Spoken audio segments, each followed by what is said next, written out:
Babon savin pakai Yesus Kristus menin avelin salam kan bole kenti kaza na sotan founder pa khanglaya pa na kaun het naitan kumhiti chan kumiza hi hungsi la som gup leli chan be chi la ta khat biang zau khalo ka ger ger kamel si le ger lau chun tau na lung lu lau ka bang jengin zong le imo pu na le ei mai to dan chum chi e je asu ken tia chi na ding pha ni kan nei lo hin tin amo long hin khat be be ken tia hin anu madan ki taw sa han ta tu chunga hi hin mat tho jing wa hin ta ki pa le jingin tu ni chun jingka pan chun ka hung ma sanga panin nasata in revival kasangin pathian vil na kasangin pathian ka sei ding ho jong ban bani nei pin je chun in movement hi ken ti movement he pon pathian hagau movement he ti heaven pathian ka thang wa ne hi emi de hi ipam khata su lo wai le ki khom thei lo te hi tu chungai bireng to khuli wa in holo le anh cái khom tam dom tam ha kho zo che anh bol wa li cha sang tam zo cái khom diu a hin chi li asiam bon a bon che kya hi iphat na diu wa hung su nga nei asila mai la lo di ve hin Israel sim phat na dinga pathinin Babylon mi te ho anaman banga tu ne ho sim phat na dinga jong hi pathinin panulisit government ho ai lo le thil dang da ho hin man a hin che chun EPP jong le thil su hon tu nia in ko khom wa itaw khom sa diu hi pathian lung thai ne he nam pi taw na ki ti teng le nam pi lam kai ho hi panglik phale ding a hin nam pi sunga koi mani ma cha la lo che ki khop ji ji hen thu chi lo che ki khop ji ji tu nin wan gam noi wa it da in noi wa it dom phap kha jong inu ve na he le mo ho jong ki pa pi na kan thongin holam kai ho zaum ta ta ho pakai lenga ma to khom pi ho zo le house ho song ki tia chu ka ve nai la hom le jing hầu sau thì độ đi ngã cái gì tam lệ riêng thì dòng lệ mỗi thì phổ biến năm họ rồi ipia cái line na ham thì lệ gam dòng ngày lên lâu năm dòng ngày lên lâu hầu sai tam tạm chia phá mọi lệ riêng tuần dòng hầu sau ông tàu tiêu lệ gam sung cái khe lên tin minister ông tàu tiêu ông cái khe để hin cái bóng tạ su tao nang gyal do de 15 tarik sagi le tui bong peace ground na ko e ho nam lam kai ho te tau te am ho chun nam pi tau na khat agong ki no vin cha yong chu thu sei ding en e pi ja he thu sei na ka hung cha nam ti jong hi ki khol khol le ka ngol ja ai han jong mai thi cái coi mà san cái thứ gì là lâu amo pen pen đa na cái lo vậy cái dòng lệ mà sang lại anh cái gì họ dòng hiện ban ban nên hung quỳ lòng cả gan ra khanga ni cái gì họ dòng quỳ lung tan cả ni khanga dòng cả ni tu về hin cả ni khung lung để ti dòng so hung lung tan mi mò lại dòng lệ mình bắt thiên thu cái gì cho nó ban ban na hung quỳ lung cái hin bắt thiên thu chú mình là quỳ lung sa lâu dòng lệ pathi na gui phun sa jinga hi ti hi an heu ti yesu tu de zana hi ki pau min tau dinga hung ye bin tau ki ti hi thil da ngai poi pathin to ke ho dinga hung he thil da ngai poi ain ngol jong cha thu pin angol lo jong cha ho hin ai pi pyong la pathin to ke ho pu pu vin ko su mi de ho jong isele area ken ti phat na chu area achi chi nau area ho chu aha pan wala ke anti su lo thing jing ai ya hai tui lang ye ria ho zo se nong ke khomai le ke anti chu a lo thing sa hi izun pathin to ki ho thase po ten nunga ai gol halla ya ko nunga kha to ito wa kha nup dan ko ji jam lo wai itoi bo kang le ido manu chun na chi go ta on tel chi ta lo do ya chang kha tau tang I pi an ti tel ilung thi ma ko hallelujah na ito so lai chana su ilung lu nai ipi nam bile idong ma ikingai pi to ki ho ki ti su le se songa andom pi nai amuni na ko lo wai adi de among phu no ya ba go hu zu ki le nunga nu ko sang khol hung che de du le ilung lu che che hem da na su thi lum da zui da he de wai chu ka se nom chu gu zu na pu poi hui nu na pu poi iki ho pi pan iki ho pi nu na pu hi yu nai pathin ngai lu te hi vai le ni ni isit de wai pathin ngai lu lo te vai le ni ni hi phano le ke kana athi lo yong hum na lai de ba ya zu pathin to ki ho te boi poi to ke kalung kham na pin hi biri nai poi BJP government ngai pon kalung kham na pin hi pathin to ki ho thei lo pa ke kalung kham ai na tu ne yong yam ta house ho boi ta minister MLA ho boi ta yong le milam athula lo che yong pathin to ki ho thei wai le amo sa nga I phat chom do na lai diu he yang so na gel do jing wi tin tu sa na hi poi ni se ka se de he kamina ki ko ti ba toy ka se no min zo ting la kami te ati poi ni bo se diu he tam ta ki se le hai mel diu he ei me ho hi pathin tu hi lung wa cheng man lo wai hobi ni po do ka se sa na na cheng ai ja ni se ki se le cheng so dom de ham ti su ka gela point tam ta kan se lo de he su le kon khanin ke ka din do ai le zo kar tabang atot tabang lam kalang ho jong sa se da no asal su le hi ko hi bin ama hi pathin tu se jong ka gel po ve zo kar ha ti ai jong ri ga mu ya nui thei ta pon ken mi hoi nui tha sa te te ding ka gu ne pa sa yong la pa la thei lo ta ba ka gel nui ki ti pathin leng ga ma ding atha thu pi e che a su tun hindu ho bang khun atot thi mo khun tha khana zan khana hi lak khat lak nie lo do we ke hin 300 na kan wi sa ne hi che a su nui hi ma sa se lo we pathin thu ki tu mo na ne au sam lo we to thang hui ho bu su ma hin nui yu tin pathin to ki ho dong su iki pa be se ong ka thi iki pa be so imil hi lo ngai ilunga gim ja lung ilunga gim so imil hi lo ngai mi ni bor sit nei lai na so limit hi lo ngai ya so mil hi long do si ong su ki pa pi the di lo ngai kon kha kel cha thi gel do khap jong hum thai lama kon kha chu anu cancer ve ai ja nan pi dinga ta wa hunga anu ka pi lo yong nam na lai diu pe cho su ai pathin ke lo na ki hul lo di pe pathin het su ke izong li kaw jong le di tan ka bu de inu yu jong le di ta inu diu na yam ta nui ni jong ne lo ka ni jong ne lo jong le no dan su di ta nu me chu ka se no me bol thu wang bol po te bol thu ki thi pathin de lo pe ne mi chon se ho jong pathin ang sunga lut thein mi ki lo pa ang lut thein mi phale mo wang lut thei lo wan gam mi chon so na lo thein mi phale mo na lo thei lo wai dai tu chung taw dai hung na wa hi ki ven na di hi phalem ki ti bol lo hel di bol thu ni bol lo di we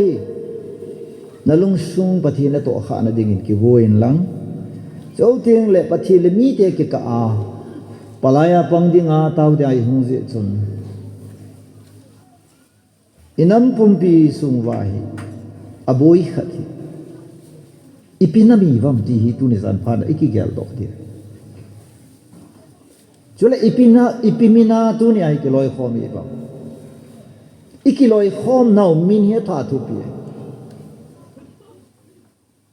phumina ke khom mau min ke yong kham kham tu to thang phung pi DPO akoi speaker in koi kit na lai se no do hoa ka bang hoa le ki siwe aji su dunia chronicle ma mai akoi kamina ke ko kamite ke ho hi ko na to thang mina ke ko ai ba bible chun kamina ai ke se ka aki tu mo da na to thang ki tu pa thi ni community ke hi mo pa po ke lo so ne ve lo so ngol to ki lo ba ngol lo hel kai Bangalore hon mi ching pa thi namo pa po yong le ipimi ni him ti gang salaman do pa kai za kon khat aki phat lam ji voi pu so dal masanga mo pa pa dong thasi na kun mo pa pa ni ti ong phatien pau ta kitiki de na ya su tu ni za na hi pathinin ka sim phat de ti hoi koi ho sia ku ki me nai poi na gai me nai poi me le me pang ga lai je poi pathinin ka sim phat ding ka dam sa ding nagamu phat the ka bu ding ti hoi koi ho ham isu mi lo de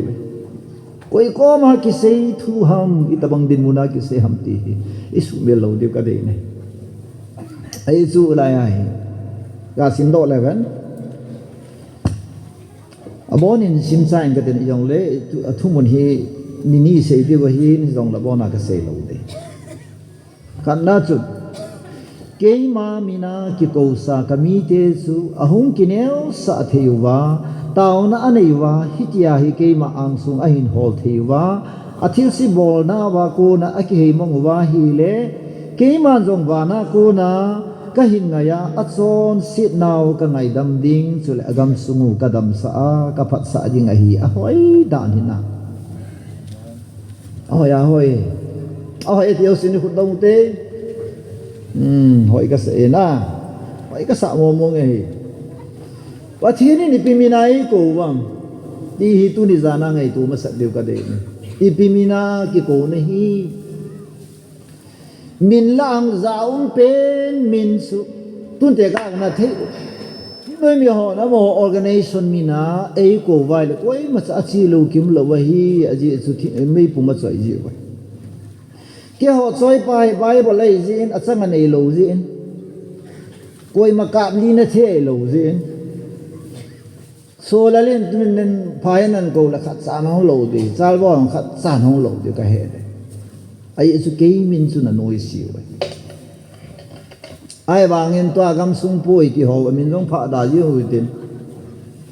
phayang ka phanom hi pha kham long ka sei cho min chu nong ki ko le na ti za di da chung jing chu homina yong pakai mina khu offering ye bola la ko chan sum neu cha cha ko ye thing noi mi homina le tar hung pa khu sum neu khat sam lo wa aneu pin so la a ki pa nanop na da a na lung hang ding na pi ha ma sang sia lam piang na gao sap jing ding ai banga na ga pi tho de min ki ti thu pi da che ala bible kamina ti pa hi tu pat ta isu me lo di tonin tha do min yan lang i khung min ho hian lang in nam minu jong le chi min ho hi pathinin wana het thei mina koi lo wa hi hallelujah iloham iminu hi adi ta a aphata a pachin pam thei min hi le so na e homina idam dingu e homina yong ikeloi khom thei dingu phung min jong hi ta dam na hi le phung thu ha se wa iki se dam gam di vai na het diu bible in min la a min sung nong pe na ti hi Jesus hai hallelujah amen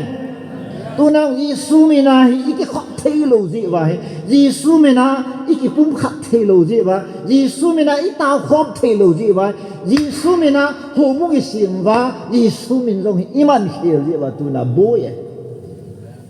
ya hai lai community hi Old Testament khang hin ko ye sei na ham ti le pathini community hi hu hing pu Giêsu ti na hi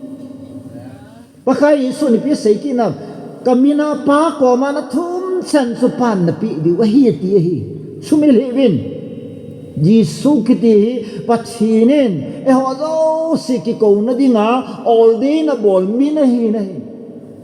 it's sanga thupi ro min kiti talowai Pentecost nia chu hagau chi hungo kumai poi Peterin koi mina pha a koi chung thua seya koi thu chan sei tiang le hagau hung kuma ma ti le pathinin ei pi pau mina chu hi chi pa thu chan sei pa na hagau thing hung kum a he koi mina hung kum ham pathinin kamina ti pa chung kum ai hallelujah pathin thang wa nu me tu na ji nga jong le chila hian lang sama hian lang doi la ka wen ang pi jong le tak sapa Giêsu min na ti ai le Giêsu min na za ting le no hon Halloween chila sanga anong Giêsu min za amina za ating la chat ngam lo wa hi pathin thang wa hallelujah thobala Manipur police ho homgan ho ko nei na man bin za na ge be se jin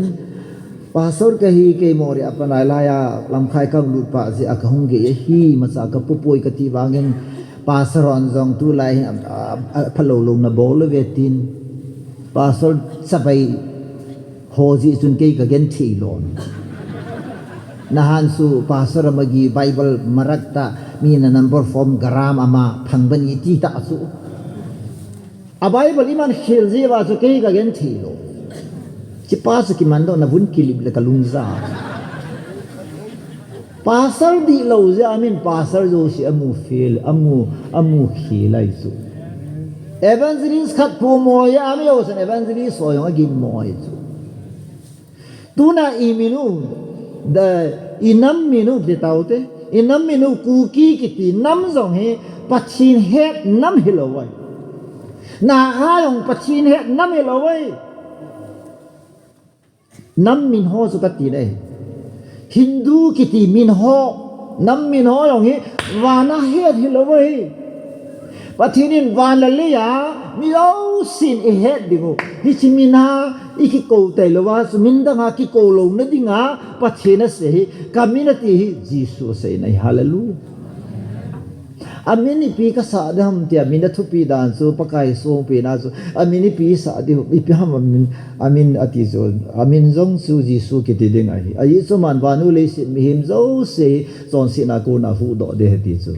hu hing pu hi na pa su amina hi hallelujah pathian thang wan ale Jisu ti wa tu ni san ge ya zo se na ko na isam lat thei lo wa zo se na ko na hu hing e chan lo wai le na kama Jisu na ti pa chi phe phat som na mam ka ti tu na yong denomination min ho yong tam tai sim do ta win ka ti azan ka bai ha zo pui ti lo yong lung do ngai hoi chu hoi hoi ya hoi chu hu mo wa ham ti he thei lo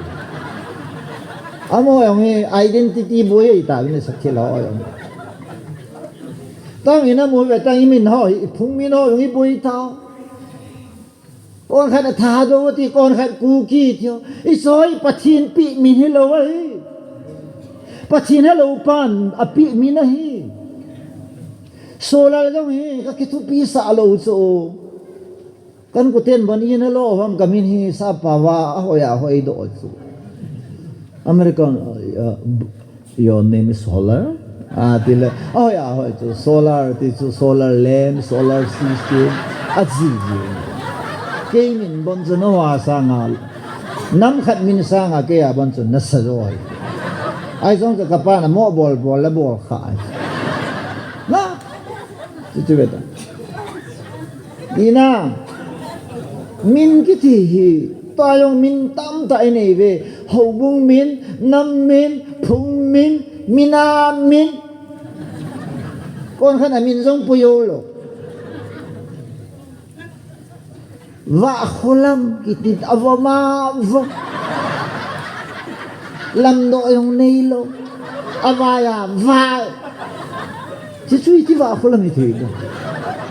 i min jong pu do nga su ta ke ka pu do la solar ti le ni sa ti lai su ni sa banga va atile pakai sun va noi va nahi ve atile solar nahi ve ti Pathin thang ba nu men va hai chu me. Hallelujah. Ya tunia min dang zo sismil tau te kati tu tun. Uki zong masanga piang maso te tai ho sanga ching maso chun ei na pi kapu pa ne pi min ho na pi pa na pi noin na puin na pi min ho yong su khuti be sen gon men nu ya im ji chun min zong chu tu pi nan te biodata hi zong la pathinin mi he ma ko hi koi mina ko ha ma te lama mina ko kamina ki ko sa ati chu pathe tha ba nu men elam ya chu ho bu min zong boi pi da tau te nam min zong boi pi da tau te phum min ho yong boi pi da tau te tam la lom zong sei da tau te tu ne a hi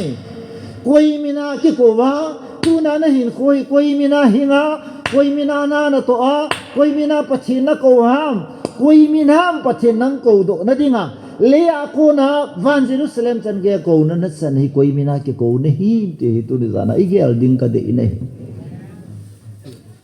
so bi te ho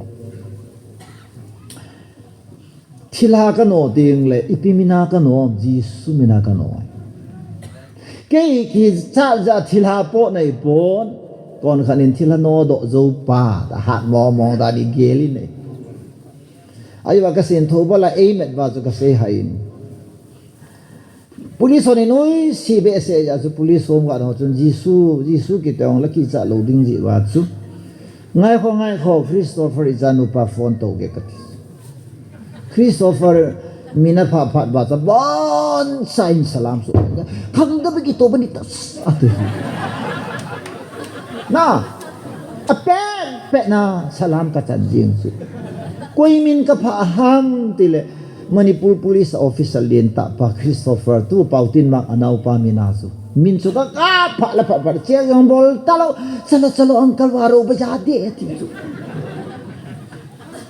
adu ke ong kalu hang be sa na koi su kana no mi si bahap ta na check to ka na koi loi na suspension kani ka ti in za phat wa su ka hung lit za ki na ke yong ai lo ka sei ki ta pa pung waro ba ya de mi oi bi ni ma sa ne koi su khang de bi to ni ta ke hoi chala che ka ko ka ta ka hung do ta chu su ka sei chu phem tele police so chun amo chunga pa min pha ai le neu yem tuna wanu le se ba lang ai lang wan them zo la na le se na yong le i su nim thei na su mei chanai poi su pe te ho i mei pu mo wai po i ke loi form na organization mi nei poi ho bung min zo tam va le kon khadi revival church alam but lam lo atau but lam lo ho wina ki ta la revival ti ilaha kon khani ku ki Christian church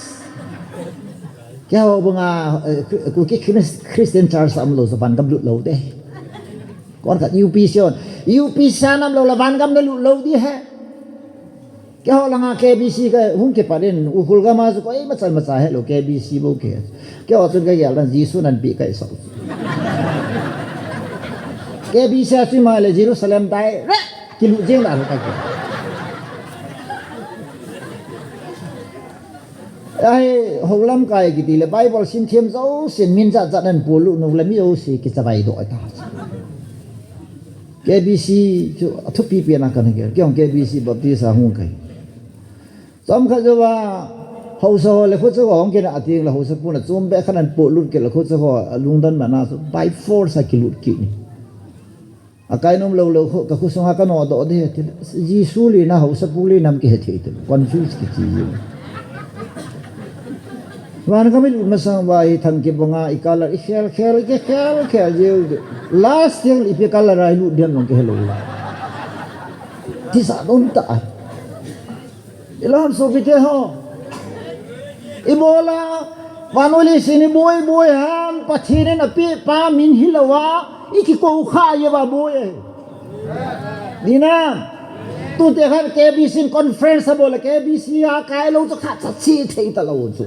IPN la ke to B to C isi ho u cha thum khona ko ya koi ma cha ai sai áo lộ sẽ câu luôn lâu chứ ai là cái season conference bol là KBC pasar khắc gaba luôn yung leva kang la vang aleng luôn bằng kít gì ai chú kê là kê to si tên ni uza thu mình câu kít lấy thấy kít ta lâu lo ha thu mình giao lộ bên thì UPC orang bol kít đâu le kate họ bảo tí sĩ cái bol là bên thiên gọi sakit rồi làm là cái làm lâu hoặc là cái bèn lâu vậy chứ amo di nga so Jerusalem lang to ibat bet thilo vậy chứ isu chu pi ham chung langa pa boy noi langa ho hi pi ham i boy now min tam ta sim do ho hi i boy now vậy so pite van le sit ki zop na dinga van le sit ki sam na ding la van le sit pum khat so thei de dinga pathirin all na bola ahun pe su Jesus Christa tailo adang lo hele so pite amen ho bung anam jong le na boy di organization is a khel na boy di ai sa boy pa na tum do hi chu ho bung chom mo hi akina siu le pi nga hi chu ataw khom wa pi bi le pha ka sa kina siu le organization kha leng do sa den naga tu kina obon pha chu la yung kina le pum kha na hi chu ki zeni cha hu ABC hon thu se ta lo chu I pa wa ke ba apo le mei pum long na lang ki tu cha hi chu mei pum ma ke lo pha na ngai ke ma ki ma hoi tan gel to nui velang patian gel to su tu amen elong tunai KNT kiti jong su ki paum tai ku ki nam pi tau na ala ku ki nam pi tau na su khung da ho nam da ho zau thei kit lo a khwa ngan chu bo lo wi I chi na ding ani ki bol do wi pathin ko ma tau dinga ki ko ho hi Gisu ta san zo si Gisu mina baptai chiu ting le apa sa lagau thing mina baptais bol ho ta san ki khat I ta san pau Gisu hi si chu hi si mina ki ko ting le mei le long yau the chiu ting le pangal long yau the chiu ting le avom zong yau the akang long yau the ami mo yong yau the ami the yong yau the chu ai Gisu mina ki ko ting le chun chỉ tiền năm tiền này sự phát hiện thằng bạn hallelujah ya hi hon mai pau do sile wo paka economy te itiki apoi dan su phát hiện ko lung do su ko ti no nam ne he mo ken la lấy xe nào xí xíu cái xí mông cái gì ta nó lấy xiêm đồ mà gì thế lo ha nhìn thế là cái xe nó bị đã rồi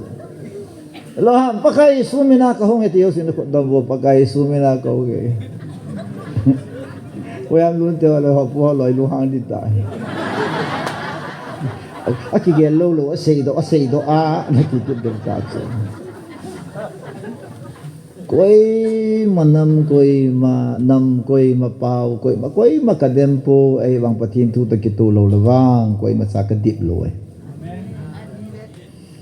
senapati ka chi no za nang naga ki chili du cha be bro kat na koi naga na sima morok le bro ka ikai bu su khara khango nasi bawa naga na morok si me be ita dri ka mo yang di sa hayang di ko haira ro asai gam ta lo chu ai hol ho mai malsa po mi tikit malsa po iti sa po bel bu ya malsa po iti ki zue malsa chu an yaw mena zue ta kilo mena zue malsa tu chu hon malsa sim lo chu chỉ lo yo si pathin het lo za ping do ngan he amen tunia ka sei dong pe ta pathinin tunia hi ikko khom na diu le ikipun khom na diu le idin na diu I hansan na dingo igal zo na dingo imalam zo sia ilol na diu wa ei pi umin hi kinil na behila Jesus Krista hi amen diu sin khodong te hallelujah ya Yesu min itinga ya nga hita Iti ngay tam lung sen kidang son se ke el hatai kaya mangsa e hol dotai mit son tun ka muta chili imu cheting le koi masaki ki pallo so musa sa hena sa electric keys ka bolong kaya lo Hena sa gang kaya pukuria galeng lu dong kaya lo. Hena sa tuilang le lai ta gapatit nge tia ga chi yom lo. Til het kan na pa hil sambe sevin. Israel su chidang namdang khuna asu nau su ipi siam pathinin. Wo Israel na het na ha samjin kami Israel te het khanna anei lo zi uvin min su changin gali na kai ta ve ti chu amen I het naw la samji wa ibola mini thaw le pu na du ham ibola mini no le pu na nu ham ibola mi to kin ana pu na nu ham pau khat I tho wang ba ikina jing pau ke tango igola ho amhola mo kikap jing yong san ho ka ti dom chu so Ilham helun thobal hoa helun ki ti pasan bisiam kami pumlong hin kapau ke ba katisan ke ba pi kanami te kami pumlong hin angat lo te ti su hi chu het sek ki ti hi chu chai go langon oi pu taw na nin gel do pi win min ka kha theri de ka taw dam ka ti kapa chun mei puma choi chu khusung le beng sung wa na ding saka na ne ji chun a cha te ji te ka taw chu selo chu ai chu khusung ki pa na ding a man gam le ngai a chu taw yong thalo ma chu tu na I thip now I chi now I he no ho hi kui mina kuya ding a I man go tham ti hoi tai ge lai le tu na ti za no mai ta tu nang inam sungwa ki tu mo na sim ho hi women society ho nei sa ham le khelo nei sa ham aki ho thelo hoi ko ham le kha thim ho a chim ho a ho lam ka ho lam ka ki ti ho lam ka hong tao khom thi hilham na lau salam Yesu mina ki ko I vai le Yesu mina ki ko ho su pathini le se chunga he nam khat se sim do no me chu ipiam nam chu nakikin mo ha kukin nam nai sao ha chule pathini pau khana pau ding ha vano ya sim chu le ipi pau nai sao ha e ho pau iga akisun pi chena pati pha yong la man na di ka he pau Senapati China Junta na wala ma ti le sa mo ne te sa mo sa do me sa he sa mo la mo le ha ti di su na na vai di ta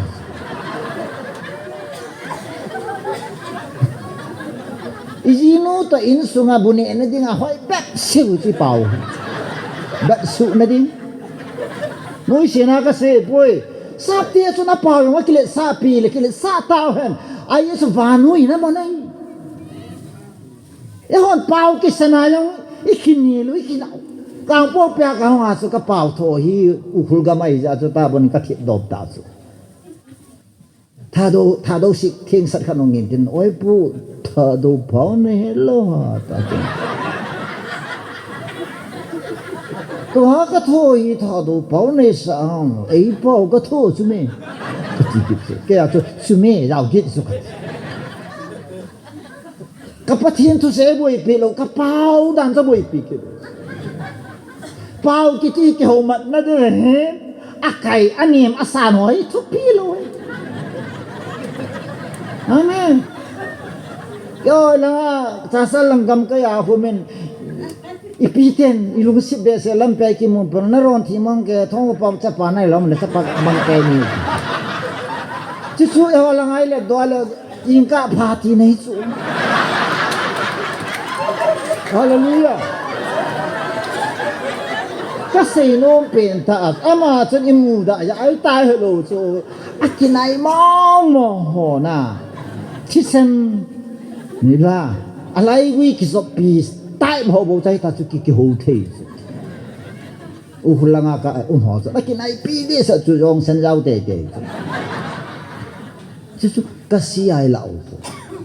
ปัจจุบันนับเป่าดานป้าสัวอาเวทในป่วยนัลุงพุทธโซอาเวทเอง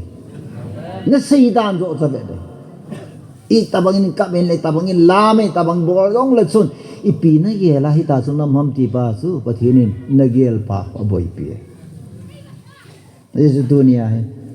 กามินาเกี่ยวกับที่ไปทุกปีตาอีเกลดีไว้ดุนยามก็สิ่งสุดเดวิดินกุลายดักนาสุนังว่างนัติงซานมลหอนัสิไปหอนัมันสาหอสงานองเห็นใจวางปักไข่มีนาหงเตอฮาเลลูยาประเทศต้องว่านะแม่เดวิดินกุลายอิสราเอลเตนกีจัดเป็นปัสอีเปียนน็อกดาวน์นะบอกเลยมีเปียกแค่ลูฮามอิมาจามันเราวิสูงกลางไอ้ป่วยปักไข่มีนามาอาเขลีอิเชสุนยิสูเป็นโลไลจินยิสูมินติป่วยpakai min nanti so pakai min kat ni so ni ni poi Yesus ai haleluya amen vanoi nang la ke hu hinga ium thein dinga ei ki peu min chu Yesus ai nadam moyong la nadam thein dinga ki pe min chu Yesus ai chilano do thein dinga ki pe min chu Yesus ai political ya ilol hin thein diwa iman sa dingo political leader pa min chu Yesu ai hallelujah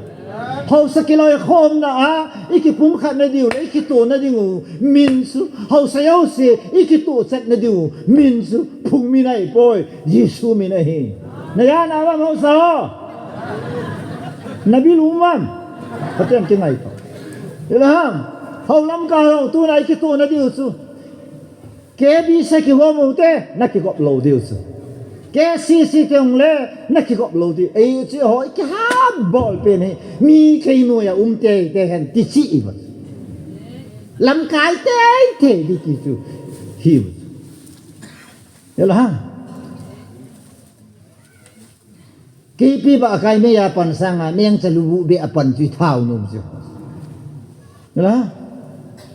li de dan le ke le ka se dan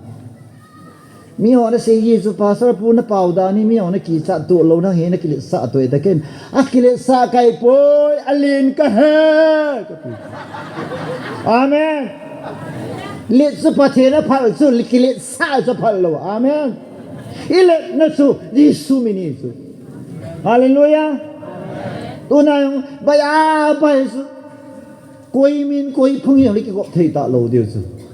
chule mi phung min nam mina ki gop mi pathin pa sa la so dai ki gop diu vano ya chitin nam tin phung khat se si sim do na dinga van pathin iza kai hepan plan sim chu Jesu mena chitin nam tin agop go nai hallelujah hi chi khang la ya nam len ta ni chu gentile war Jews war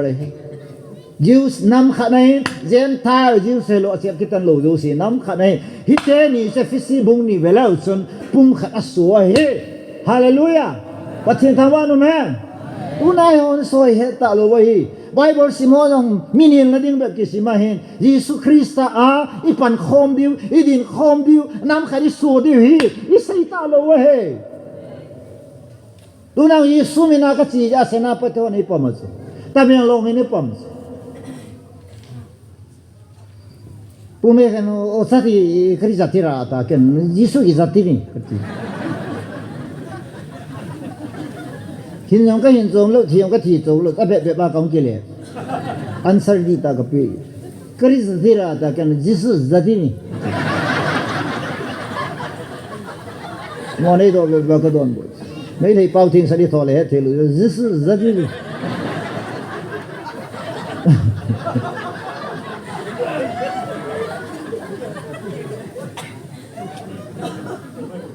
ai su cookie cái thì lẽ imu khel pai du su cookie cái thì là phải mua cái thi mai thế cookie cái thì là hero mai thế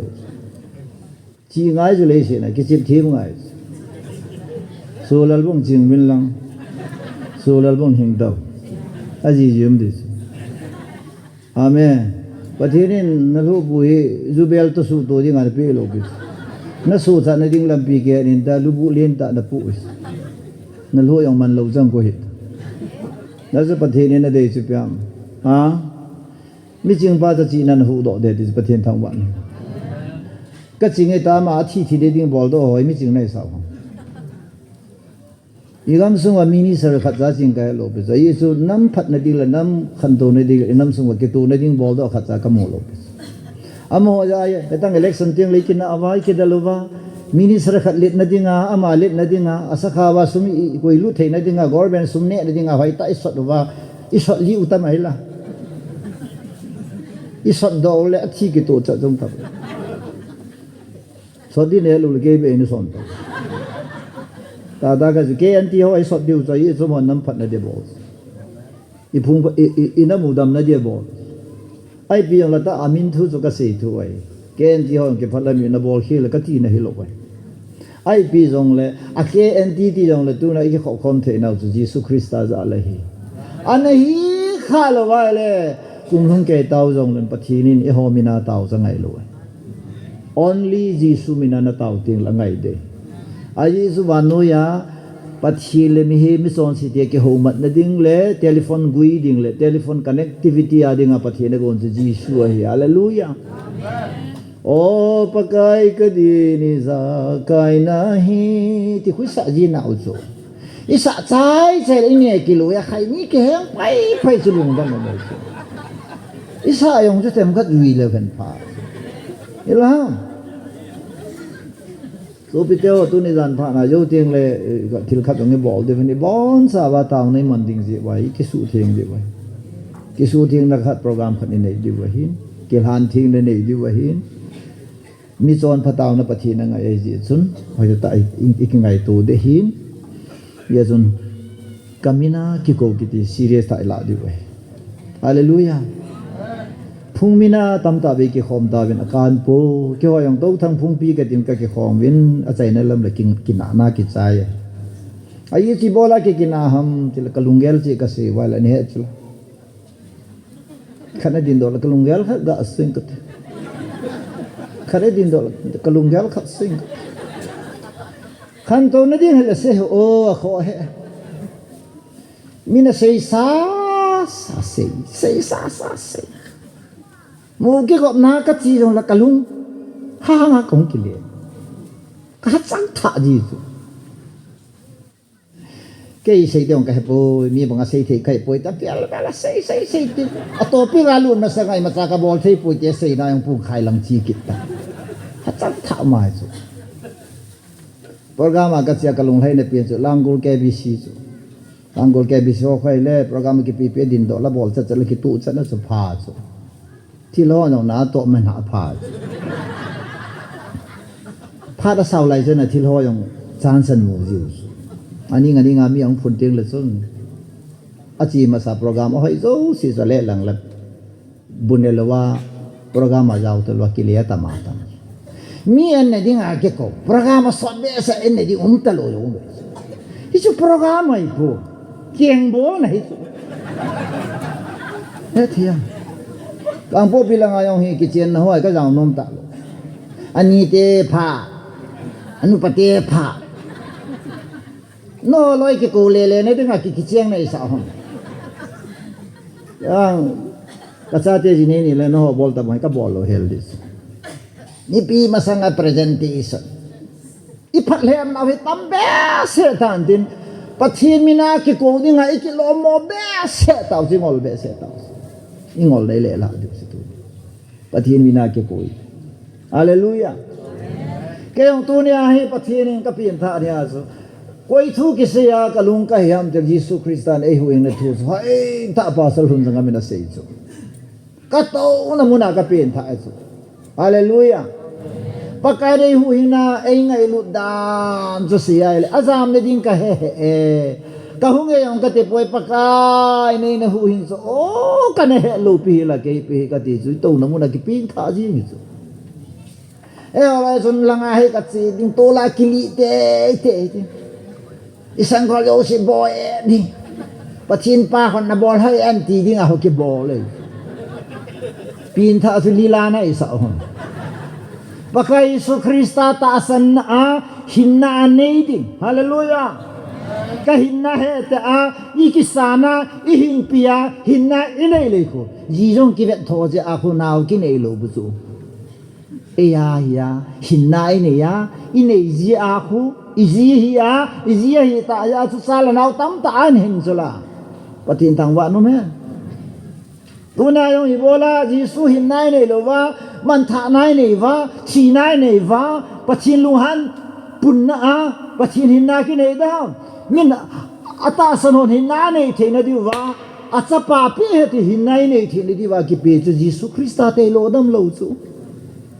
tha ba yo ta sa isu cha the na di wa pachini ni pe hi thung min jong hilo mi him jong hilo to Jesus Krista hi hallelujah tu ni jana jong tao ding au ho jong tu ni san ga Jesus na ta sana hinna na nei thelo wa le tu su ma hin patake san paka Jesus Krista hi kisani lang hinna nei nei je wo Israel na son se no yo sin dal han lang ibola na thi ding ham hinna nei nei na ti hallelujah Ezekiel 18:32 hinnan nei zin 1977 na hinna kanine hin Jisu kanei kha hi leise chunga adang i ma sa nei ti jong lem wang se ka ki sa ta lo hi pathin ta ma no ka sa yong bo yong la ka boy po ai su ki ai po kain sa kain lang bo yong le su la lai po ka boy po naga boy halang mai le boy halang ku ki boy yong le ki ai lo ji sun am ho kai lo ji sun ka boy boy ai chu solar la hi ta lo ji su a hi amen na yong ji su ne le na boy lo de hi ka sai non pen ta chu chai na a second point na chu ka mi te ti so hallelujah ka sai non be ji pachin mi hi lo ji wa boy he pachin mi ho boy ngai boy cái gì là con cái này thà bà hỏi thua ta bà ấy kêu gì hello với bà thiên mi tiền bồi cầm một bồi ipia cái gì ha bà thiên mi tiền bồi này giá thôi rồi là bà thiên nó bồi pi gì bồi bồi cái gì hallelujah mi cho hung rong le bồi bồi ai số mi đã akinung le amen nang ho hung rong là bồi bồi ai số nang ho khua dạ sa là bồi ta lâu ấy amen chỉ là bao nhiêu Giêsu có mà không ai lẽ aboy tapoy, isin sumi te member hila cho aboy pon Giêsu ahi po là aboy po này, tu na yung kuki nam hi kuki hoa ahi je aboy he, kuki nam he pakain kami te atini teng le boy ta lâu de, amen, tu nia kem ilaya tao di ngang hoa hi pathinin kami te atingam nadam ti ko isa na. Pastor ho yung kami pa alo le ka pastor puwang ati lo hele so ayesu patini ni ho pang lo helang thu tam ta sei the alan ta nei ma te pakai ni mang san lang ha pa mas tot ta nei mong lang kidam ta nei mong lo mo sin na man bangin zarmaya na man bangin mas sangai chim ka zarmaya ho ilisai lai za ho na man bangin pakai ni mangin lang zat sa no masจะฟังกันเหป้าวันเลี้ยงที่โสปีนที่ตัวทักขัดใจไอ้โลดิกเซโลโซจะเซโลดิอามาสันเพียงท่าทั้งปะชีนาให้ตั้งฮาเลลูยาปะชีนาเนี่ยจริงเลยชีวิตอันนี้นะปุ๊สฮาเลลูยาเดี๋ยวก็ขันตัวเนี่ยอีเชนนะก็ไม่หอยหอยสุอันนี้นะปุ๊ยกติโนมเป็นสุไม่เนี่ยฮะไม่เก่าฮอนชิงทางก็มันดูจัดดาวสุบีเรนกูตัวแต่เฮลที่สุชิงทางอันนี้ที่จะโน้มที่สุอาหงหอลเลยอามุยตาสุ thing lang gam phat da I chen na gam hoi da tui pa nga ngai chenu nga yong chu lo ne nga hello ba thu thu ngai lo ba na pan hoi tai ba pi wa thau cha na I neu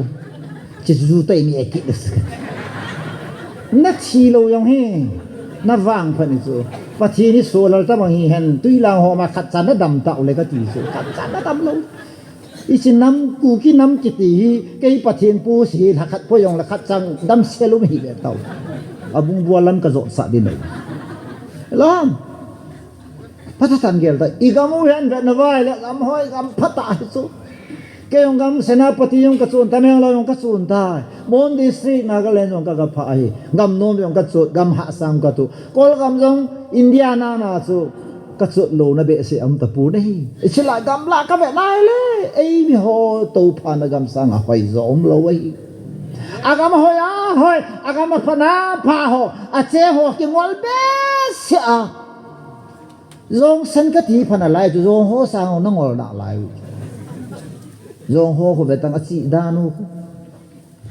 lo lo wa yao lo sang ham bo na yao lo mu chi tua pang lo ania pang tho tho zong pil na zong I pha amen aga pha de he na hong le ki to chat ji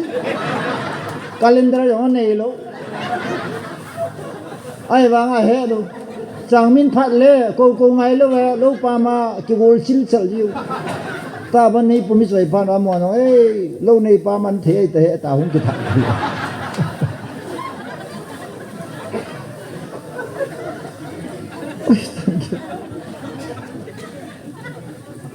na sa tang na sa ya boy so pathin sai til boy lo di luna ken sa pa ni ka nei so solar sai ya boy na lai so pathin sai til boy lo di ke yong thong ho pau sa pa solar ka he kanu hau ke ba he ka pau dan he ve lo so ne di wai ta na lu na lu han han na ka si to al hau ke ba ki lo he ti vin lang a pa he ka si to ai le pathin sa pa ji he ta hallelujah pa ni ki nei chme le ya pa ba na pa hallelujah tai ho loi le ya pa se inei ji wa boy so permanent pa so ba na pa he dim kon na pa ikile ki na dim pa tu na minister ho hi ku ki te minister ya boy he ministers of our God pachin ha sa te hi te la boy lo ding hi amen Elohim tu ni te khana chi minister khu biren khu e ho banga pachin mi helang pachin he le tu na he khu ti lo ding hi apui pa na pu o hi solali phane sa wa pasal solala phai teo se khot dam vo a phai teo se dam vo phamoni sa ji nyong ka kile the na la am dan su ka na Imola solala phai na chi vai re Bible na se so aphazo se hung kon ne he sunga pa he joko bung som la ka chang som la to mean all good comes from above aphazo se pathina kon tuna igam sungwa aphalo zo se kani podo pa mi phai pu ne ganjale hin podo pa mi phai pu reference khan ne se this kani su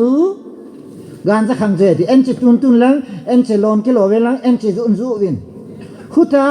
enche lo khat enche age la bo the le ne e jong malchamen gelin lang ne ka ti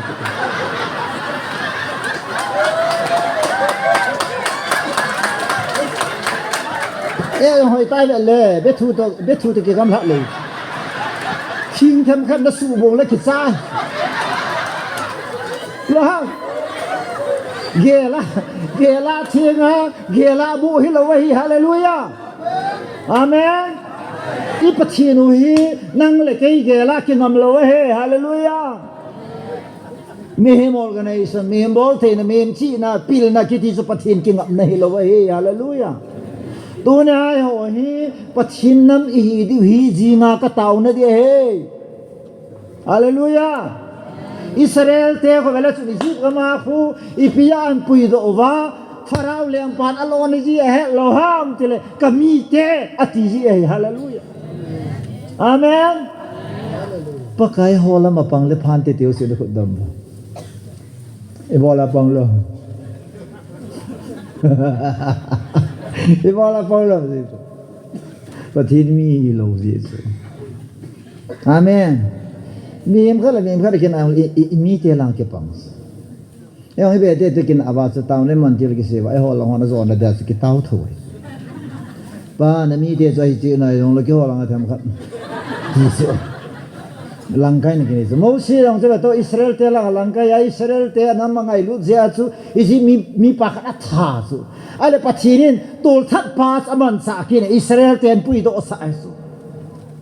ipi a tul that pas su pachinin hi bang long lo ma Israel lam kai ding a han ham tel ami te a dinga thi jong de ki chalo hela ama ding ke gel hela mi khada tha le jib ma chen thelo de nga he chu ai wanga anam mi te ki bol gan thin apu na ja su mi thai su agil lo ja thai lo be su anam mi te pu na ji chu loi à mi thằng nói về là chúng sắc hà ba lút điền đó là lút lâu ra mi kịch thật chứ gam nói vậy cái tiếng nói hệ in nói vậy hồi hình bồ luôn là ha là ngào các gã kỳ rồi giàu tu giàu kham ta là ha lắm hậu so yon ilung tu kita lo delete ke bol tu betul ai mi te wang se now hi inam sung wa mi pha cha hi thima sai so gam noi vai go la ho yong bola mi pha tha han mi kita su mi pha kita su pathin he delete bol hi pathin do now al pathin do na mi vai la pathin mi te lu pi bu pathin sa mi to ki do lo hallelujah Israel an puya hui phang Deuteronomy, Exodus mungkin aku sejula. Mungkin lah ni aku. I will make a distinction between my people and your people. Mungkin Farao koma. Nami tele kami tehi kibangan nama mong kakoi lo de. Distinction akikit na kakoi de. Hallelujah. Amen. Tunai igal zona yukat kaya. Sampai lam tanai igal zona di seperti ini. Ku kita pathin mi te hiule pathin ni hola ma pan le du all modern nopta ibu dita bom bala ha ba po de lo na ibu ta te ta lu tai bu the hallelujah ne de tu peter je beta pathin mi ya sung kula imua jinga lor kitan dia nom tai mu peter ai mu na le van til te mu lo pathin ni mu lo sung kul ke hong ya aka nau chi kau ke lam je ipiji ha pathin mi pa cha tao lo su nom tai mu ya ke tu su nga he ke kai mu no na tao di ke kai mu peter umsan ka thod nom da kai ka sei nom je peter in a he che tu ta san na ke pathin ko ka hi pathin mi ka hi he se asong kol kaluta ja he ka bol thine ki sai taก็บอลท่าโลดีท่ามันบอลที่นั่นบอลได้ตายน้องตายหมดเลยประเทศนั้นบอลได้บอลใช่เด้อเสาตาเสียงไงลูกบอลเลยกินใช่พูดแต่เขาแค่วันนี้บอลกินใช่ที่หูบอลดิกี่บอลเลยพันธุ์บ้าดิสุดสัตว์สิลสลังหอสกี่ว่าอุคลังสิบอลกินใช่เตะดีเลยกินใช่ท่าเลยกินใช่จะช่วยบอกAmen. Pathin kan sih dis. Hallelujah. Ya itu ni poin yang nak kasih pathin ni kamite. Kaya ni. Lai si nai kazi to mi ji so kikha. Kazi tu ni masasi dong le. Ni hong kaya apat dah ding kabol. Kazi hospital ni pui hotel tham kan amai so kisu lo le hospital city. Check up body kiti. Amai hoi lo yong si lo kinu le son hoi di chu a si ki bol lo bu a ho ki bol yu isa te la mane au pin ho tanga isa ya ho si ki bol chu iki sa da ki bol lo bu chu la in su wa thu nei pin chu ani au pin king sa mai ta bang hi chu king sa mai ho vela cha ne au pin pa ha sum nu pin to win tin adlin se se no la nga la chỉ cho anh số bít ho, tôi nói cái xây số phát triển lên cái máy, alien rồi khó lâu,นั่นเนี่ยยองละkhó lâu, อีพีนำเจริญประชินมีนะเฮียละโคปุ้ยกะทิสุลิจงขอโลแนวจงขอโลทิพย์จงขอโลทิพย์มอยงขอโลอันนี้เนี่ยขอโลสุประชินานะฮีพดนายละอาเมนงานนี้สร้างหาเพียงงานนี้สร้างกูบ่าสุเฮ้ยจะเขาพุ่งเป็นเสียงเลยใช้ตัวเราดีอีหล่อมอฮับเดียวเลยจนอดีตตัวเราเสียกันให้บ่ไอ้การรู้เรามอไอ้ทีดีลุงต้นงานอะไรกี่แข่งดีเห็นไหมไอ้ว่าประชินาเดียวจะหิมอมโลสุละงานนี้สร้างหาเพียงงานสุจะฟังปานโปลายะอีมาสายโลตุยิสุคริสต์คุณน้ำพระนะประชินสร้างละประชินง่ายพระนะมีสร้างกุมินอันนี้ไปเปะสมละนิฟานอะไรไอ้มีเตเลนอวาลจงคุยกันอันดีว่าทิ้งเสร็จไอ้ที่ว่าอย่างละวาลกี่ฮอลนั่นไรคริสต์มาสอีกันอันนั้นก็จานละไม่เบียร์ขัดบาลีแล้วโอ้ยผู้เชี่ยวนั่นเนี่ยเอาจิมโลไรอวาลกี่ฮอลนั่นไรไปเปะสมละนี่คิดนั่นไร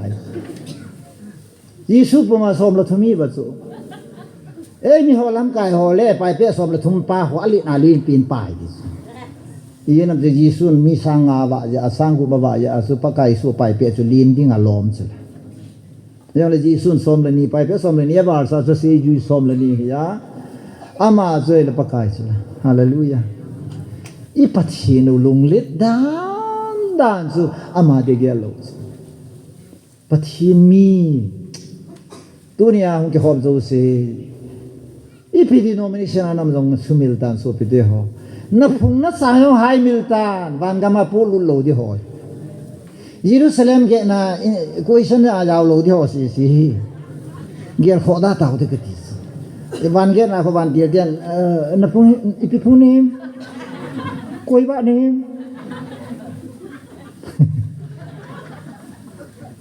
จะยังเจนี่จอดตัวทางสุดที่ยังเตะตุ้งเตะดลายตุ้งที่โหลที่ละตั้มไหนกินล่ะมองก็เตะล่ะสังลีเตะเขากินว่าไงเสียเลยล่ะอามาหัวหุ่นคนดอทุปีตาเสียวพุ่งทัวหาเสียสิลกิกำลาสังทุยสิลกิกำลาอาพเปียนแต่จะเฮปูอีทีละพะจิงเฮปีทีละสอสพเปียนจะหอดึงเฮนี่จะสับเจนนี่โลเฮกังกิจห้อยเดี๋ยวขันคูเฮสับเจนวันพระโลไบเบิลตะกี้ในเป็นจะหอขันคูไอ้บ่สับเจนนี่โลจะพุ่งทุเสียคนนี่โลไอ้จะพุ่งทุอาชีโลล่ะอเมริกันดิลกิจอเมริกาเชียงอยู่เชียอเมริกันเฮียกิจันดานล่ะเอ้ยเตะข้านาซับเตะบอลด้านนี้แหละมณีปุระเชียงเสียมณีปุรีสุกิจใจเชียไม่หรอกโอ้ยคริสต์ที่เราจะมณีปุรีนี่มวยรังก็จะจะโอ้ยที่ทริบุนัทโรจะขัดได้ดีนี่ไม่เทนี่ไม่เทนี่ก็ที่จะลุงลุนาลุจอมจอมไม่ใช่ป้าวันนัลที่มาทุกเสียอาจารย์ในหลังอาสุคนนี้ว่าอันที่ว่าไม่ใช่เล็กไอ้ก็เสียคุยไม่ใช่นี่ว่าหรอกคนกันสู้งานเสมินมาลีเสมินที่เกี่ยมาลักไปเป็นสันนิษฐานไม่หลอนง่ายเสียสุง่าที่ทางว่าอีพีอันพวกไอ้สู้ไงลุ้นทุกข์เสียจะคุยมาสันนิมุดาลฮาเลลูยาตัวนั้นไงลุ้นทุกข์หาเสียวะเดี๋ยวเดี๋ยวขัดละขัดตรงนี้ที่จะที่กิติลโควาเจ้าเต็งเลยปัจฉินมีอีพอดพัดไว้เลยก็สีนุ่มเป็นตาสู้ปัจฉินมีอีพอดพัดไว้เลยเอาไว้สู้ปัจฉินสู้มีเตอาดิงาดิงซิงไงสู้ฮาเลลูยาอาเมนปัจฉินสู้นั้นมีเตละกางเราสู้ฮาเลลูยาอิสยาห์ดีเดียว I will carry you นะ till your old age to the very gray hair อธิสุนะนั่นสำคัญแค่อาจงเกี่ยมันนั่งกับผู้ทอดิ้งในที่นั่นเลยฮาเลลูยาปัจจุบันมีเตะไว้ปีบอยดากาลายังสมิตามแต่ชีกำดีแต่กิจกรรมโลกีโควิด-19 hunga มีตามแต่มีอุสิที่กำดีกับหิงเดียกิเกลโลชิสุนลุงเกลละบงกับหิงกับโลอาทิตย์งากิเกลโลยังที่เจอาทิตย์งากิกิงมัวยังลุงเกลปูนกลางเล่กูมัวยังตู้จังแกกิวิโลหลายปีอีจีปีที่นั่นเป็นลุงเกลอาชีพอยนักเกลบงอาทิตย์ละโซ่ปอยที่เนี่ยฮาเลลูยาปฏิทินทางวันนั้นแต่ตุนิจันผ่านไหนก kami te ati pai thupi dance hallelujah tin tawanu man ya chu David sun aki ko na mina hen apakai pa mina hen hisimin sun gala sa ne abana David na kisun pi chu pathin mi tuna mi tam i degree ho apana degree yong salau te BD yong hiu te MTS yong hiu te doctor yong hiu te MA English honor EPP yong hiu te ama ba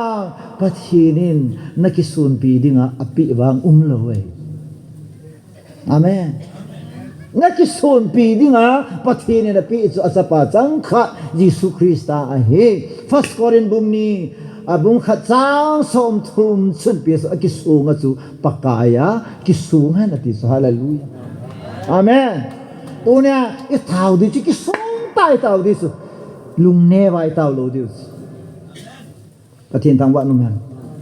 pakai na nam mi te hin ki venin pakai na phung na sang hin ki venin pakai na sena na sa te hin ki venin ti leven pathin lung lun hi do ta e ho dan dan i sei ji wa ama pa di nga ipyang ngay no mun sam do e ho khat sam le e ho dan da ka sa te ka lu do be pa i mga ka tao be ka sa pa kho che pa i bola kho che ham na sa pa yi i bola kho che ham na san wei yi ke le se chu ma he gam ngai be nga khu in na chu ka chen na tom sa kana da ka chen nam na chu ke pata na chu kamin ki ji na chu gol me he dinga chu Jisu a he ti le ti ba office an a Jisu soi long kai thelo ke mina ka koi di na chu ai ba nga kata asan to ki to a chu ka chen na in mun jong khu pathina hi hallelujah ka sayong pathina hi pathinin ka koma koi do se ke ya khat sam pui pathina thu sei thei na jong pathina hi thilbo the dong pathina hi ga zo lang pathina hi nang zi a pathinin azo abol lo nang zala pathin na azom lo nang pang lo hela na bol ngan tha sima ku ki ho committee member a he no ni sa sima ho member si mi lawam steering committee ho an go ta ding ka tin all si mi tin asai song sa ban ta chu it sam de ham chos aning langa ai chan ge ke ji za ding ai lo mo ni za dam sim di da no chu steering committee ho ta ki ko win te ti lo pe hallelujah nang la ke pang la hela tui khang le na sim ha sim va na sim ni sa sim khat pai sang do la tu na na ne lo zu pathi na tao tiếng là pathi ni nhưng mà pathi nó hay abol đi tâm tại xỉu sa paka kang nam mi te hoi lu la sa hin nga sa en lang ta ama na don sa bang ji pathi ni hon lesson pi ngai lo pe hon hi ngai lo pe pathi chu na soki dar pa na pion pa jana nei ta pathi ni ho din jana nei ta taw na nei din wo pathin ka lu odong ta sei di ji lung dong he ta ba nai pi ka sei di tam ba nai pi ka bowling tam ka lunga dong mo nge aji su nang na het bang ka het pun nang het na ka nei pun nang pil na ka nei pun nang thil ja kai na he ren ken ka het pun ke lung tol ta bang mingol zakol zo me da sei bang si taw di i ma chalo hi no ho su pathin ko mai sei di pakai ke hon upai ka nei da poi ta nang na pa lu le thilo mo nge ti su pathin ko ma hi tu ne epili bol di hallelujah Teu tili tau ting le government hon Hindu government ta Hindu government in pakai na sate na mi te bol na hinven chip ba nom de ham pathin ko ma pathin ni so yong lai ta so di na mi te hinven pakai na mi te hinven tai olan ka mi te ka khusung la ka ben su na thi sana na so yong lo sat nam bo to na tau na ho hi cái ra sa be sa mi jong ka sin the ji ta tao nó cái sao nhưng mà mẹ à cái hồ ngay chỉ ngai da pa tin cái nó cái ngai thei lo nhưng mà tụ be se ai ta chỉ tao na khang hit lo pa tin hat nei sei ding pa tin lo pi nei sei ding pa tin thil bol the nei sei dan pa tin mi na hi na wang pha na ki sa dan na sei ding hallelujah lo swa ko ma sei sula na keng na chut na gam zo si sun na gam he ti ipia na gam he ti ha pathin mi te na chut na chu pathin gam he chu koi ga ma chi nei sa ibe ke ko ma ka sei cha ta chu ken I ti ni dal jong la sun ga ma kam thau thau di be ti sa la lang ani dal jong la sun ga ma kam thau thau di we hi ai chu pathin ka chen na di wa ipi sa wai ta I ti ni dal jong la sun a me bang ki khele len tin me khat nom thau thau de ka ti hallelujah mo anu ja thei da no chu no na ki sar ke wa ken to na ka nei chu to na ka ti su ka noi si nei amo yong ching nei sa hang pin nei sa hang ne lo le amo ho organization len pen gam noi la ho le civil la ho ke loi khom na body se na pare len pen a su nagaland na speaker khat manipura ke ko chu ka chi lo na bol da no Christian o ke khop nai poi nam khat ke khop nai nam khat ke khop na mai nam khat interest atu se ki ti su ke pathini ko nai poi ta ka chi dai ki dang ei sa u so de mo bu bi ni dai so so ngak bai so ni ei so ngak pa ni ayo ka se pul pir ka kum la ding le ma sa ka he poi ka ti thu ya la ka din ding le pathin pa wa ka pa ngai ka ti ya su tu ni zan phan in so pi de kami te ati pai serious tan dau te hallelujah a chai na ita mo ho su kami te ti ham hallelujah thisana kami te ti he koi thisana ha Yesu thisan kan ngi jui tau Yesu thisana pathinen ami asa ei shima he leilam hem thisanai poi pathin mi hi na dinga he pathin sa pathisan ngai su hallelujah thisan ga zala tuna vanuri set gali piha thisan gali chula I thisan ke ba lo ji chme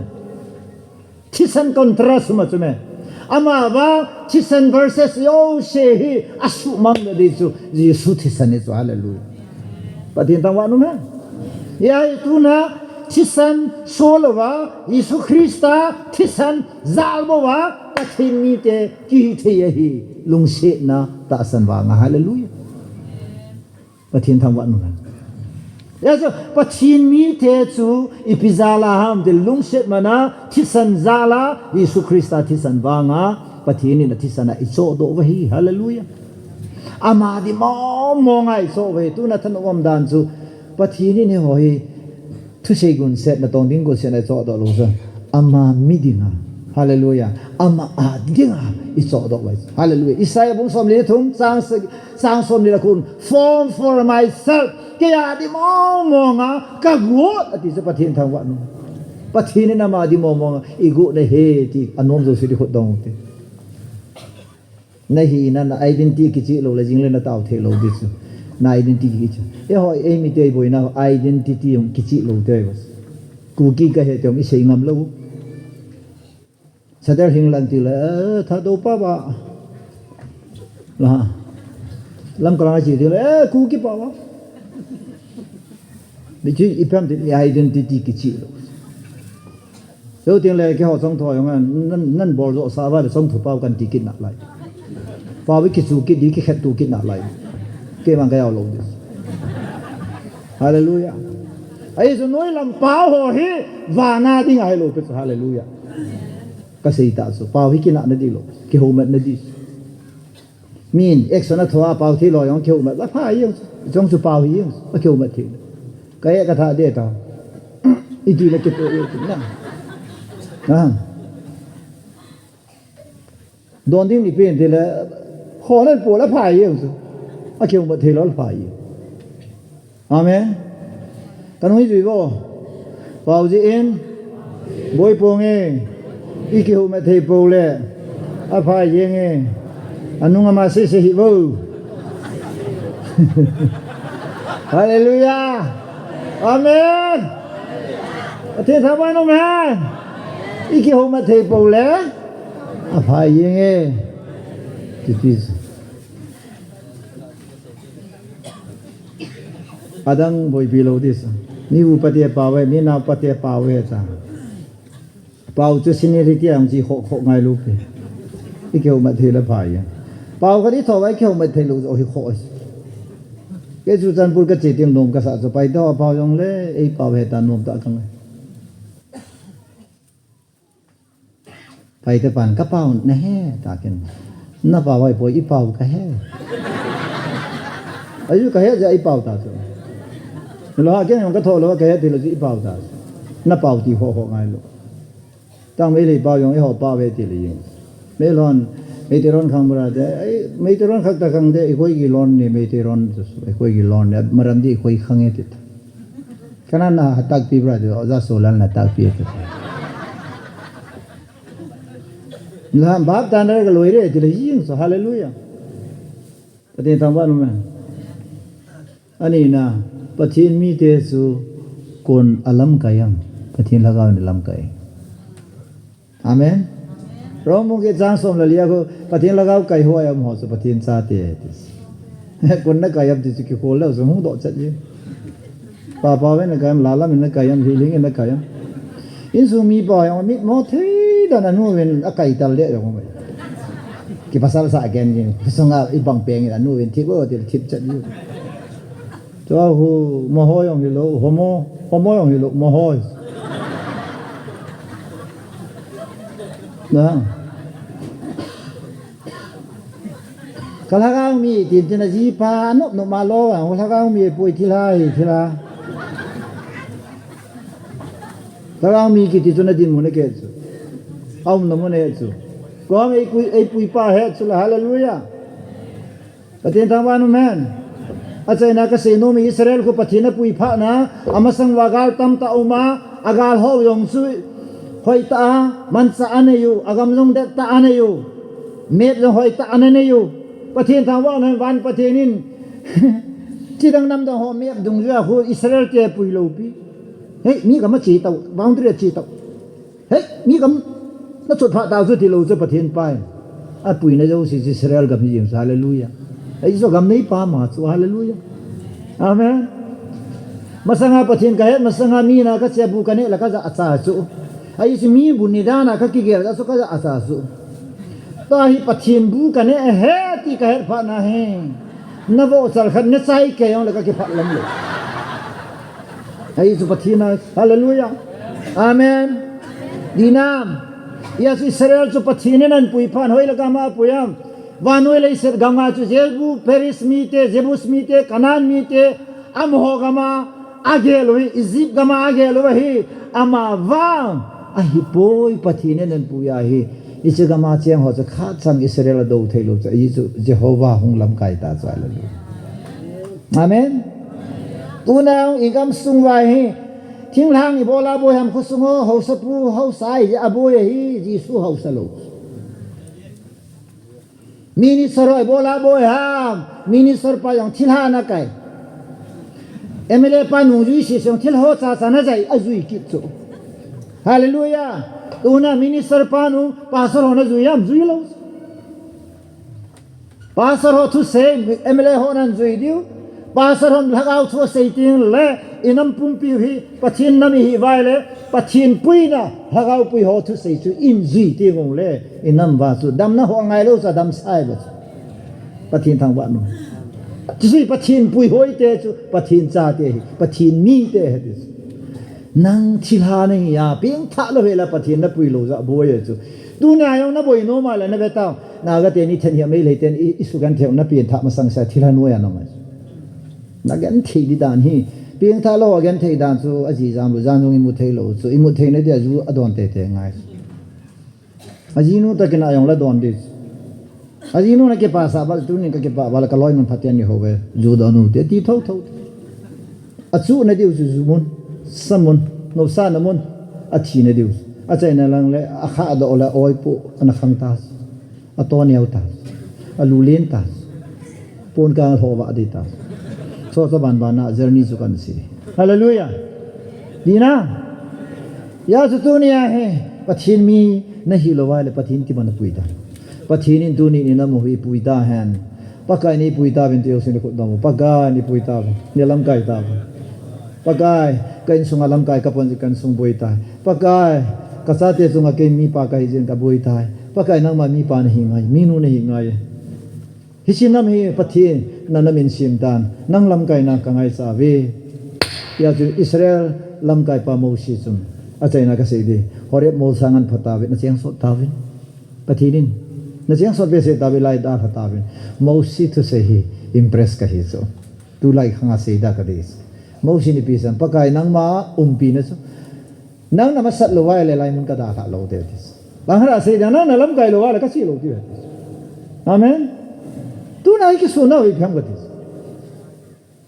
helun chu lam ka nga pastor khat ga chi a helun ko ma ki pa thu thobal hom po pa so ki pa thu ka sei so o go la ho na ho za la thobal ho ma no lu mong tai chen thi na ho za la thai le zo siam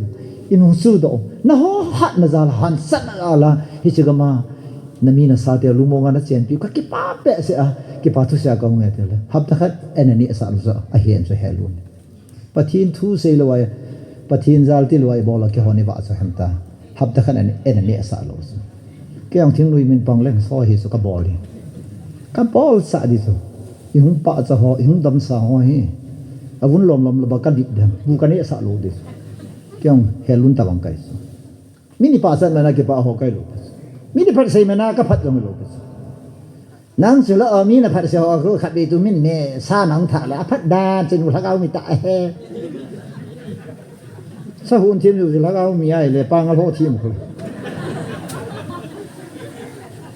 ilung lam khat ang bol do mana se thak au mi ta ki gel hi lo wai su amen tina ya su tu na ka ngai chat pin hi tu yan taw na ne du pakai nang ka ngai sai lam ta ho bo yan lu ne amy officer ho abu yen bo hit amy lam ka ho so abu yen bo hit am ho lam kai sang a lam kai lu yo phalo ko so khlo apan akikum da lai chana wa pha ho sa ki kum na jo sia pha ka he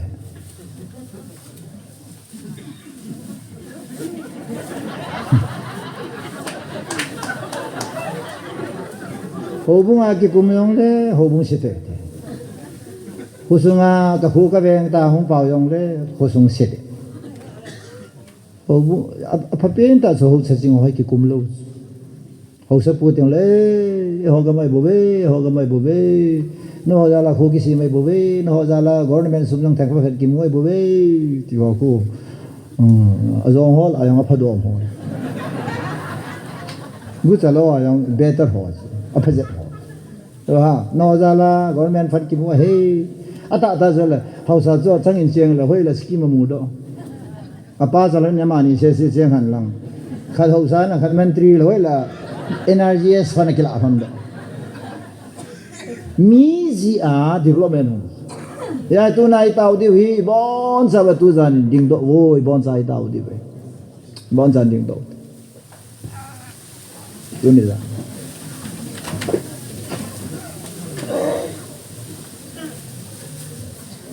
pathin mi ka hi mo mo nge tiu sin khot dong te pathin mi ka hi mo mo na